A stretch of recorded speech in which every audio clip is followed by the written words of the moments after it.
Namo Buddhaya, anak-anak, apa kabar? Ibu harap kalian tetap semangat belajar dari rumah. Nah, sebelum kita mulai belajar, marilah kita berdoa terlebih dahulu. Duduklah dengan tenang, pejamkan mata, tangan bersikap anjali. Terpujilah Buddha, Dhamma, Sangha. Saya bersyukur dan berterima kasih hari ini saya sehat sehingga dapat belajar dengan baik. Semoga saya dapat menjadi anak yang pandai dan berbudi luhur. Semoga semua makhluk hidup berbahagia. Sadhu, sadhu, sadhu. Selanjutnya, hari ini kita akan belajar tentang sifat luhur Pangeran Gotama atau Pangeran Siddhartha. Apakah kalian ingat pertemuan sebelumnya kita belajar tentang apa? Ya, betul sekali. Kita belajar tentang upacara pemberian nama. Nah, apa arti nama Siddhartha? Apakah kalian ingat? Betul sekali. Ia yang cita-citanya tercapai. Nah, anak-anak, Pangeran Siddhartha itu adalah anak yang baik. Meskipun ia seorang pangeran dan sering dimanja, Pangeran Gotama tidak pernah sombong. Ia juga tidak pernah manja. Pangeran Gotama rajin belajar, semangat belajar. Jika ada yang tidak bisa, Pangeran Gotama atau Pangeran Siddhartha tidak malu untuk bertanya. Nah, apakah kalian juga seperti Pangeran Siddhartha? Semangat dan rajin belajar. Jika ada yang tidak tahu, jangan ragu untuk bertanya ya pada ibu atau pada papa mamamu di rumah. Pangeran Siddhartha selalu baik kepada orang tuanya.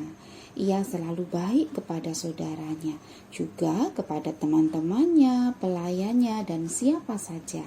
Nah, ini harus kita tiru ya. Kalian juga harus baik pada orang tua dan saudara-saudara kalian.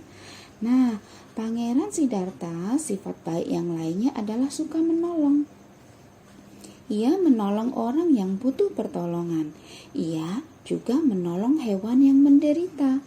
Suatu hari, ketika Pangeran Siddhartha sedang bermain di taman, ia melihat seekor angsa terluka jatuh dari langit.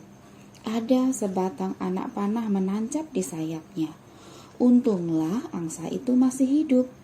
Pangeran Siddhartha dengan penuh kasih sayang mencabut anak panah itu dan mengobati luka angsa itu. Ia memeluk angsa itu supaya angsa itu merasa hangat dan nyaman. Ternyata Pangeran Dewadatta, sepupu dari Pangeran Siddhartha, adalah orang yang memanah angsa itu. Ia meminta Pangeran Siddhartha mengembalikan angsa itu. Ia mengatakan bahwa angsa itu adalah miliknya karena ia yang telah memanahnya. Tetapi Pangeran Siddhartha menolak. Ia tidak ingin angsa itu menjadi milik orang yang melukainya. Dengan marah, Pangeran Dewadatta meminta angsa itu. "Berikan angsa itu padaku, Siddhartha, itu milikku." Pangeran Siddhartha dengan tenang berkata, "Tidak, Dewadatta, angsa ini adalah milikku." Akhirnya, setelah mereka berdebat, Pangeran Siddhartha mengajak Pangeran Dewadatta ke pengadilan supaya orang-orang bijak bisa menentukan siapa yang berhak memiliki angsa itu. Akhirnya, para hakim memutuskan bahwa angsa itu menjadi milik Pangeran Siddhartha. Karena angsa itu patut menjadi milik orang yang menyelamatkannya, bukan milik orang yang berusaha merusak atau membunuhnya. Nah, anak-anak, itu adalah salah satu sifat luhur dari Pangeran Siddhartha, suka menolong orang lain, bukan hanya orang tetapi juga hewan ditolongnya. Apakah kalian juga suka menolong atau membantu? Nah, kalau di rumah bantulah papa mama dengan misalnya ketika bangun tidur lipat selimut sendiri, mandi sendiri ya, pakaian kotor diletakkan pada tempatnya. Itu adalah cara kita bersikap baik atau membantu kepada orang tua. Berarti kalian sudah meniru sifat Pangeran Siddhartha. Nah, selain itu Pangeran Siddhartha juga suka meditasi. Dengan meditasi, ia akan menjadi tenang. Karena suka meditasi, Pangeran Siddhartha menjadi anak yang tenang. Mari kita contoh teladan dari Pangeran Siddhartha. Jadilah anak yang baik kepada siapa saja. Jadilah anak yang rajin dan semangat belajar. Jadilah anak yang suka menolong.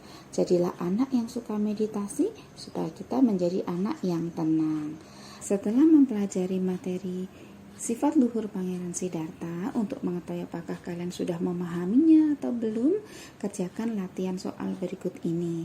Tulis di buku tulis, jangan lupa tulis nama dan kelas, lalu kirim ke Google Classroom atau ke grup WA. Terima kasih, semoga bermanfaat. Tetap semangat belajar dari rumah, anak-anakku. Sampai jumpa pada pertemuan berikutnya. Namo Buddhaya.